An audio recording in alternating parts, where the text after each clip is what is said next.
உங்கள் favourite TV ஷோக்களை இனி miss பண்ண தேவையில்லை. ZEE5 இல் முற்றிலும் இலவசமாக காணுங்கள், இங்கேயும் எப்பொழுதும். ஹலோ. ஏய் படவா, என்னடா பண்ணிட்டு இருக்க? கழுதைக்கு பல் தேய்ச்சினுக்கிறேன். என்னது? பின்ன என்ன, கார் பார்க் பண்ணிட்டு வீட்டுக்கு கிளம்பும்போது கால் பண்ணிட்ட. நான் சொன்ன விஷயத்தை நீ செஞ்சியா இல்லையா? என்கிட்ட நீ என்ன சொன்ன? ஓ, தூக்கம் வரலன்னா கதை புக்கு படிக்க சொன்னியா? அதுவா? இன்னைக்கு எனக்கு மூடு இல்ல, சோ நாளைக்கு படிக்கிறேன். ஏய், போன்ல பேசுறதுனால இஷ்டத்துக்கு பேசுறே நீ. இப்ப நான் என்ன பண்ணணும் சூரி? அப்படி கேளு. இப்போ ராம நான் எதுக்காக இங்க வரவழைச்ச?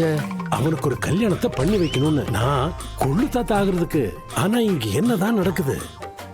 ஐயா சூர்யா அவர்களே, நான் சொல்றத வாய் மூடிட்டு கேளுடா. சரி சொல்லுங்க ஐயா.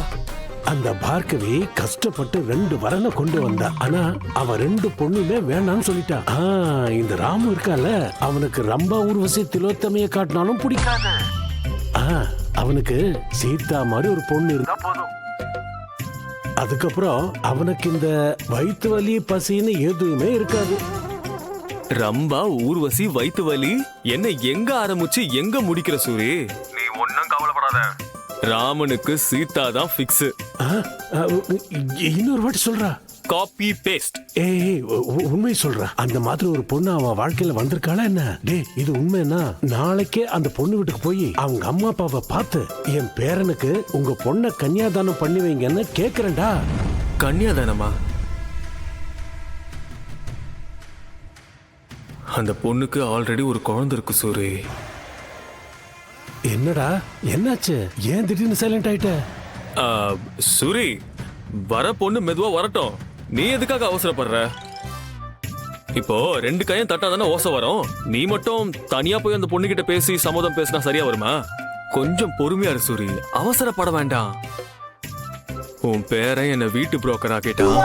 நீ என்னடா என்ன கல்யாண புரோக்கர் ஆக்குற? தாத்தா பேரங்கிட்ட மாட்டிக்கிட்டு முழிக்கிற. என்னடா முணுமுணுக்குற? அவசரப்படாத. இந்த டைட்டில்ல பக்தி சேனல்ல ஏதாவது வந்திருக்கான்னு பாக்குறேன். நான் கூட பார்த்தேன். சரியான நேரத்துக்கு எல்லாம் நடக்கணும்னு கூட சொல்லிருக்காங்க. அதுதான் சூரி, அதுதான் நானும் சொல்ல வந்தேன். இப்போதைக்கு அவன் சாதாரண எம்ப்ளாய் மாதிரி நடிச்சுக்கிட்டு இருக்கான். இந்த நேரத்துல இதெல்லாம் தேவையா? இப்போ நீ சம்பந்தம் பேச போகும்போது இவன் தம்மா பாஸ், கம்பெனியோட நார்மல் எம்ப்ளாய் கிடையாதுன்னு சொல்லணும்ல. நேரம் வந்தா தானா எல்லாம் நடக்கும். விடு, இப்போதைக்கு குட் நைட். ஏய் ஏய், வச்சிட்டியா? இது ஒரு பெரிய பிரச்சனையிடம் போல இருக்கு. ஏதோ விளையாட்டா அந்த விஷயத்த சூரி கிட்ட சொல்லிட்டேன். ஆனா இதை இவ்வளவு சீரியஸா எடுத்துக்கிட்டாரே, அவருக்கு எப்படி புரிய வைக்கிறது? சீதா ஒரு சிங்கிள் பேரண்ட்னு. ஏண்டா செல்லம், இன்னைக்கு ரொம்ப லேட் ஆயிடுச்சா? பாவம் உங்க அம்மா கூட ஆபீஸ்க்கு லேட்டா தான் போனா. லே பாட்டி, சீக்கிரமா தான் எழுந்தோம். அப்படியா? அப்போ உங்க அம்மா எதுக்கு ஆபீஸ்க்கு அடிச்சு பிடிச்சு ஓடுறா? காலையில வீட்டுக்கு ஒரு லெட்டர் வந்துச்சு, அத படிச்சுட்டு சீதாமா அவசரமா கிளம்பி போயிட்டாங்க. அந்த விஷயத்துக்கு தான் போயிருப்பா. இந்த விஷயம் தாத்தா, அது ஆபீஸ் விஷயமா? ஆபீஸ்ல இருந்து அம்மாவை உடனே வர சொல்லிருக்காங்கன்னு நினைக்கிறேம்மா. பாவம் சீதா தனியா எப்படிதான் சமாளிக்கிறாளோ? இந்த சென்னையில 2 பேர் சம்பாரிச்சாலே பத்தாது. நமக்காவது பென்ஷன் வருது. இந்த வீடும் சொந்த வீடு. ஏதோ சிறுக சேர்த்து வச்ச பணம் கொஞ்சம் இருக்கு, அதை வச்சு பழிச்சுக்கிறோம். ஒத்த மனுஷியா சம்பாரிச்சு சீதா எப்படிதான் சமாளிக்கிறாளோ? சம்பாதிக்கிறதுனா வேலை பார்த்தா காசு கொடுப்பாங்கல்ல, அதுதான். ஓ, வேலை செஞ்சா பணம் கொடுப்பாங்களா?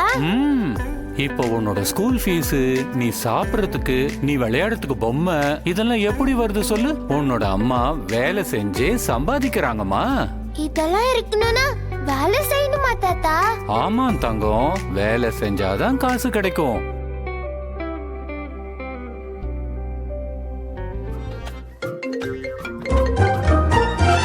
ஹலோ, என்னடா 2 பேரும் சேர்ந்து விளையாடிட்டு இருக்கீங்களா? ஆமாண்டா, எனக்கு வேற வேலை இல்ல. மாறி மாறி கண்ணாமூச்சி ஆட்ட தான் ஆடிட்டு இருக்கேன். டேய், கோட்டை போட்டு என்ன உட்கார வச்சுட்டு விளையாடிட்டு இருக்கான்னு கேட்டுட்டு இருக்க? சி, கொஞ்சம் மெதுவா பேசுறா. ஓகே, சூரிய எதுக்குடா ஆபீஸ்க்கு வர சொன்ன? என்னது? சூரிய ஆபீஸ்க்கு வந்திருக்காரா?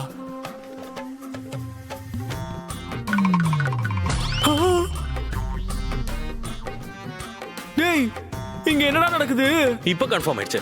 அவனை தாத்தாவை கூப்பிட்டது நீ தான் தெரிஞ்சிருச்சுடா. டேய் ஹலோ ஹலோ. இங்க சீதான்னு யாராவது இருக்காங்களாமா? ஆமா சார், இங்கதான் இருக்காங்க. ஒரு நிமிஷம். சீதா, சீதா, பாஸ் கூப்பிடுறாரு. ஓ, good morning sir. Good morning. இங்க சீதாங்கிறது நீதானாமா? ஆமா சார், நான் தான். ஓ, என்ன சார், என்ன ஆச்சு? இது வாங்கிக்கம்மா. இது உன்னோடது தானே, பாத்துக்க. Good morning sir.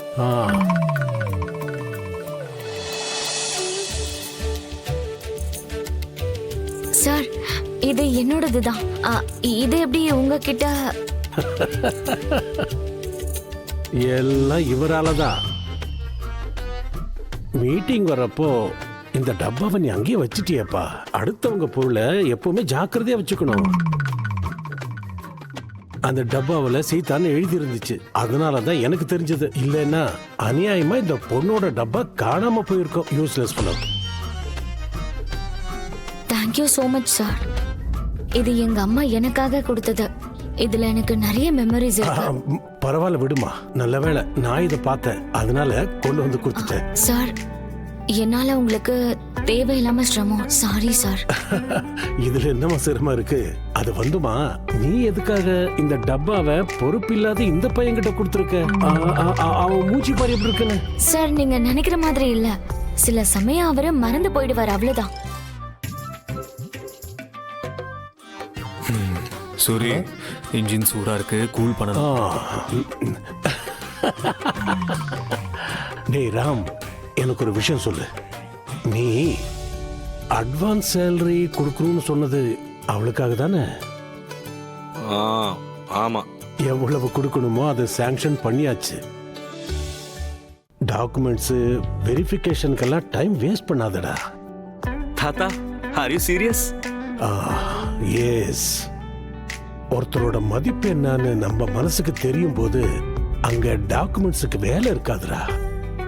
அந்த பொண்ணு ஒரு பழைய டிஃபன் பாக்ஸுக்காக இந்த அளவுக்கு முக்கியத்துவம் கொடுக்கறாள்னா அவளோட மனசு எப்பேற்பட்டதுன்னு என்னால புரிஞ்சுக்க முடியுதுடா. அவளுக்காக நம்ம கொடுக்க போற பணம் ₹1 கூட வீணா போகாதுடா. அசோக், கூடிய சீக்கிரம் அந்த பணத்தை கொடுத்துரு. Yes boss. Thank you so much. Thank you so much. அவளுக்கு அட்வான்ஸ் சேலரி கொடுக்கறதுக்கு நீ இந்த அளவுக்கு சந்தோஷப்படுறேன்னா இது எங்கேயோ இடிக்குது. பிரம்மன் எழுதின எழுத்து சில சமயம் பிரம்மனுக்கே புரியாம போயிடும். இத நீ புரிஞ்சுக்கடா. சூரி, நானும் இதே மாதிரிதான், உன்ன மாதிரிதான் யோசிக்கிறேன். Same pinch. டேய், உங்க நாடகத்தை அப்புறமா நடத்துங்க. எனக்கு வேலை இருக்கு, நான் கிளம்புறேன். டேய் அசோக், இம்மிடியேட்டா ப்ரொசீட் பண்ணு. ஓகே? Okay pass. ஜீ5 ஆப்பை டவுன்லோட் செய்து அனைத்து எபிசோடுகளையும் இலவசமாக பாருங்க.